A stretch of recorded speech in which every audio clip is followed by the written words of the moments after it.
राजपुरोहित की चोटी। एक बार महाराज कृष्णदेव राय दरबार में बैठे हुए थे कि अचानक उन्हें कुछ बात सूझी। उन्होंने तेनालीराम से प्रश्न किया, क्या तुम बता सकते हो कि मनुष्य में सबसे अधिक मूर्ख, डरपोक तथा सबसे सयाना कौन है?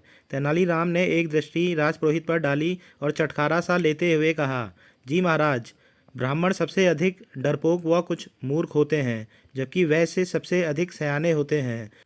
परंतु तेनालीराम से महाराज ने आश्चर्यचकित होकर कहा, ब्राह्मण तो पढ़े लिखे और विद्वान होते हैं, भला ब्राह्मण का वैश्य से क्या मुकाबला? महाराज, मैं अपनी बात को साबित कर सकता हूँ। तेनालीराम ने महाराज को विश्वास दिलाया। परंतु कैसे? महाराज ने उत्सुकतावश पूछा। महाराज, कल दरबार में मैं आपको यह बात साबित करके दिखाऊंगा। अगले दिन दरबार लगा, यह देखने के लिए कि तेनालीराम कैसे अपनी बात सिद्ध करता है। सभी लोग आए हुए थे। तेनालीराम ने राजपुरोहित की ओर मुखातिब होकर कहा, राजपुरोहित जी, महाराज ने मुझे एक कार्य सौंपा है। इसे पूरा करने के लिए मुझे पूरी स्वतंत्रता है कि मैं जिसे चाहे दंड दे सकता हूँ और जिसे चाहे उपहार। क्यों महाराज? हाँ, महाराज ने तेनालीराम की बात का समर्थन करते हुए कहा, हमने एक खास कार्य के लिए तेनालीराम को कुछ विशेष अधिकार दिए हैं। महाराज की बात सुनकर सभी दरबारी चकित रह गए। भला महाराज ने तेनालीराम को ऐसा क्या कार्य सौंपा है जो उसे दंड देने जैसा विशेष अधिकार भी दे दिया है? तेनालीराम राजपुरोहित को ही इस बारे में क्यों बता रहा था? यह भी सोचने वाली बात थी। तेनालीराम का संकेत अपनी ओर पाकर राजपुरोहित भी घबराया हुआ सा था। वह कुछ सकुचाते हुए बोला, यह तो ठीक है, परंतु तुम यह सब मुझे क्यों बता रहे हो? राजपुरोहित जी, आप घबरा क्यों रहे हैं? मुझे तो यही कहना है कि महाराज को आपकी चोटी की आवश्यकता है। इसके बदले में आपको मुँह मांगी रकम मिलेगी। महाराज को मेरी चोटी की आवश्यकता है? राजपुरोहित हकबकाया सा प्रश्नसूचक दृष्टि से महाराज की ओर ताकने लगा। वह समझ नहीं पा रहा था कि महाराज को उसकी चोटी की क्या आवश्यकता है। चोटी भी क्या कोई लेने की चीज़ है? अन्य दरबारी भी चकित थे, परंतु महाराज ने जैसे ही राजपुरोहित की बात अनसुनी कर दी थी।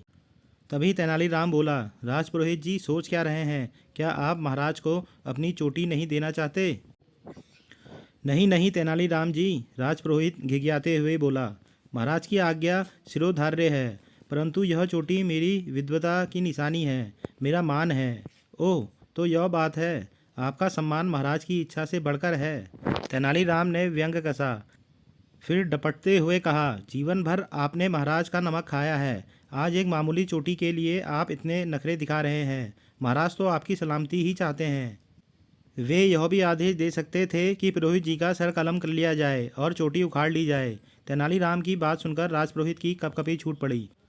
वह समझ गया था कि तेनालीराम ने उन्हें बुरी तरह फंसा लिया है। तो बताइए पुरोहित जी, चोटी के लिए कितनी रकम चाहिए? तेनालीराम ने फिर कहा। राजपुरोहित की बुद्धि काम नहीं कर रही थी। वह डरते डरते बोला, 5 स्वर्ण मुद्राएं काफ़ी हैं। तत्काल ही पुरोहित को 5 स्वर्ण मुद्राएं दे दी गई। इसके बाद एक नाई को बुलवाया गया और उनकी चोटी मुंडवा दी गई। अब तेनालीराम ने नगर के सबसे प्रसिद्ध व्यापारी को बुलवाया। इस व्यापारी को भी लंबी चोटी थी, जिसके कारण वह चोटी वाला के नाम से जाना जाता था। चोटी वाला दरबार में प्रस्तुत हुआ। बोला, क्या आज्ञा है महाराज? तेनालीराम ने कहा, चोटी वाला जी, महाराज को किसी आवश्यक कार्य हेतु तुम्हारी चोटी चाहिए। तेनालीराम जी, सब कुछ तो महाराज का है, वे जब जो चाहें ले लें, लेकिन मैं बहुत गरीब आदमी हूँ, इस बात का भी ध्यान रखें।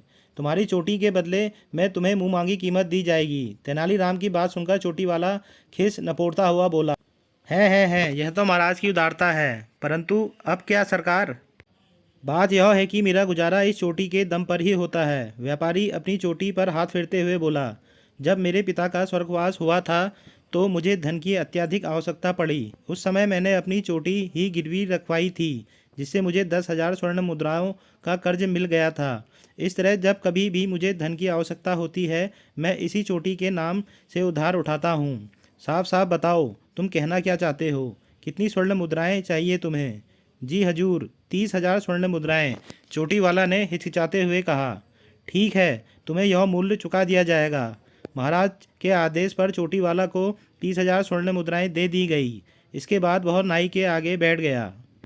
जैसे ही नाई ने उसकी चोटी पर हाथ रखा, वह अकड़कर बोला, अरे धूर्त नाई, यह क्या करता है? अदब से काम ले, जानता नहीं अब यह महाराज की चोटी है। राजा ने तुरंत आदेश दिया, इसे इसी वक्त धक्के मारकर दरबार से बाहर निकाल दिया जाए। चोटी वाला ने अपनी स्वर्ण मुद्राओं की पोटली उठाई और छूमंतर हो गया। इस पर तेनालीराम अपनी हंसी नहीं रोक पाया। महाराज, अब तो आप समझ ही गए होंगे कि मूर्ख कौन है और सयाना कौन। पुरोहित जी ने सिर्फ 5 स्वर्ण मुद्राओं के लिए चोटी मुड़वा ली, जबकि वह वणिक पुत्र 30,000 स्वर्ण मुद्राएं भी ले गया और चोटी भी नहीं देकर गया। महाराज ने तेनालीराम की बात का समर्थन किया। उधर राजपुरोहित मन ही मन कुढ़कर रह गया।